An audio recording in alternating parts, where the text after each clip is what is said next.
The sun, already high above the eastern hills, streamed through narrow cracks in the crude wooden walls, casting streaks of light onto the dusty earthen floor. Inside the cramped workshop, where the air was thick with the scent of cedar and fresh resin, Jesus of Nazareth bent over a massive olive wood beam, his broad shoulders tensed as he repeatedly ran his plane across the hard surface. Each measured, powerful stroke was accompanied by a characteristic hiss and crunch. Then, from beneath the sharp blade, a long golden shaving emerged, curling into elegant spirals before falling to the floor. His hands, destined for great deeds, were now covered with deep calluses and small scratches, testament to years of arduous physical labor. These hands, gripping the tool firmly, were the hands of a carpenter, a master of his craft, whose name was known only within a small mountain-hidden Galilean settlement. This ordinary, sunny day in Nazareth began for him with familiar movements. His body, hardened by constant work, felt every muscle strain, every thrust of the tool. He focused on leveling the edge of the beam, preparing it for a new roof or a door frame. Around him lay piles of rough lumber and stacks of smooth planks. Scattered tools, hammers, saws, adzes, formed the simple arsenal of a craftsman. People knew him as Joseph's son, one of many carpenters honestly earning their living. They expected nothing more from him than sturdy tables and reliable carts, or perhaps mending a neighbor's broken door. No one in this dusty town, where life flowed steadily and predictably, could have imagined the incredible power this man held, or the events he would bring into the world. Amidst the rhythmic work and the scent of wood, different images and premonitions were already taking shape in his mind. This day, which seemed like any other, was, in fact, filled with unseen signs.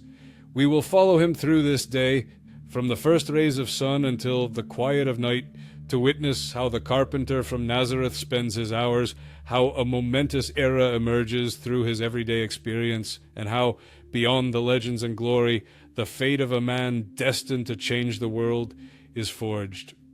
Nazareth, where Jesus lived, was a small, unremarkable village nestled among the hills of Galilee. Clay houses crowded along dusty streets, and life here flowed according to age-old customs. Jesus was a carpenter's son, and his days were filled with work, just like most men in that land. He grew up in a family where the trade was handed down through generations, and his hands had known the weight of wood and the sharpness of tools since he was a child. His place in society was simple. He was just one of them, an ordinary resident of Nazareth. No one saw him as a future prophet or teacher. They saw only a skilled craftsman, someone who could build a plow or repair a roof. Yet this outward ordinariness concealed a deep inner tension. The land of Israel was under the rule of the Roman Empire, and a constant expectation of change hung in the air. Roman patrols occasionally passed through the streets, a stark reminder of foreign rule. Meanwhile, rumors circulated among the people about the imminent arrival of the Messiah, who would free Israel from oppression. As a carpenter, Jesus lived amidst this tense anticipation, feeling it in every fiber of his being. This day, it seemed, was like any other. It was supposed to bring the usual concerns of earning a living, helping his family, and performing religious rituals. But for Jesus, every hour of this day held invisible yet enormous stakes. His very existence in this small town, his work, and his thoughts, all were part of a grand yet unrevealed plan. He risked not just his reputation as a carpenter, but his very destiny, his ultimate purpose. This seemingly ordinary day held invisible, yet enormous stakes for his future and for the entire world. Jesus woke before dawn. The room was still shrouded in semi-darkness, broken only by the dim glow of a clay lamp on a low stone ledge. The coolness of the stone floor met his bare feet, a reminder of the early hour. He rose from the hard mat where he had slept and slowly stretched, working out the stiffness from sleep. His morning rituals were simple and deeply rooted in tradition. First came his ritual washing. He took a pitcher of water and washed his hands and face, feeling the cool moisture refresh his skin. Then he put on a coarse linen tunic, which was his everyday clothing. This tunic, worn but clean, symbolized his humble station. After this, Jesus turned towards Jerusalem and began his morning prayer. His lips moved silently, repeating the words of the Shema Yisrael, an ancient prayer that connected him to the faith of his ancestors and to God. Peace reigned in his soul, despite a premonition of coming changes. Breakfast was just as modest: a piece of unleavened bread, baked by his mother, and a few salted olives. The taste of simple, familiar food sustained him, providing strength for the day ahead. Somewhere in the distance, a rooster crowed, announcing the approach of dawn. Jesus felt the cool morning air gradually give way to the warmth of the rising sun, streaming into the house. His thoughts were focused on the day ahead, on the tasks he needed to complete in the workshop, yet deep inside him, a different, more significant premonition stirred.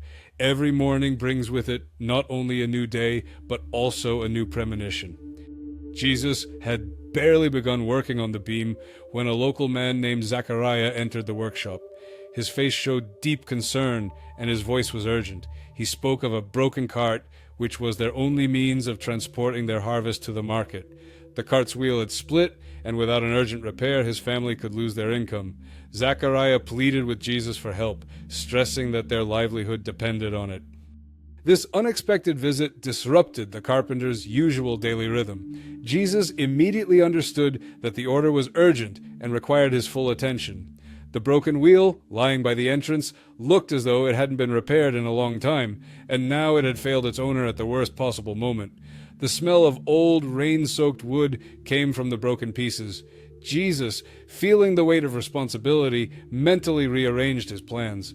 He knew how much a reliable cart meant to people like Zachariah. The thought plagued him that any delay or shoddy work could cause hardship for an entire family. He felt the weight of this responsibility, sensing it as a physical burden. It wasn't just about repairing the wheel, but doing it quickly and flawlessly so Zachariah could deliver his goods on time. This unexpected order wasn't just a job, it was a test of his patience and skill. To fix Zachariah's wheel, Jesus needed new, sturdy hardwood spokes. He set out to get them, walking through the narrow, dusty streets of Nazareth, where life was already bustling. The bright sun was dazzling, reflecting off the white walls of the houses. Beneath his sandals, fine gravel crunched. He walked past merchants, hawking fresh fruits, bundles of herbs, and clay pots. The scent of spices and fresh bread mingled with the acrid smoke from hearths. At the well, women drew water, chatting and laughing, while children played in the dust, chasing pebbles. Jesus saw this everyday life, felt it deeply within himself, yet his inner gaze was fixed on something deeper. Suddenly, in the main square, he witnessed a scene that sharply broke the day's peace. A Roman soldier, his gleaming armor and helmet shining brightly in the sun, roughly shoved an elderly local man.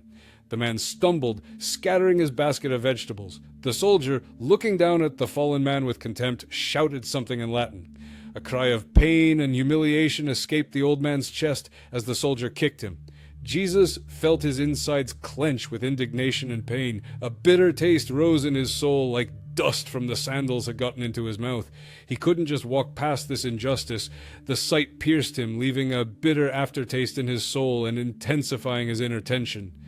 Returning to the workshop with the new spokes, Jesus plunged into the work on the broken wheel. His movements were precise and confident, each line, each hammer blow honed by years of experience. The rhythmic sound of his hammer against the wood filled the stuffy room. He carefully carved new parts, fitted them, then joined them, restoring the wheel's integrity. The smooth surface of the worked wood gleamed in the sunlight. Outwardly, he was calm and focused, his face reflecting deep concentration. But inside, he was tormented by thoughts of the injustice he had witnessed in the square and of his own purpose. He thought about how fragile the world they lived in was and how easily the strong could humiliate the weak. He was troubled by the thought that he was still merely a carpenter, his strength limited to his tools and the wood he worked with.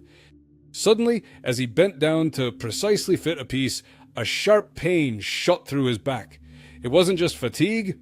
It was a jolt of pain that reminded him of his physical nature, of how even his body was susceptible to pain and wear.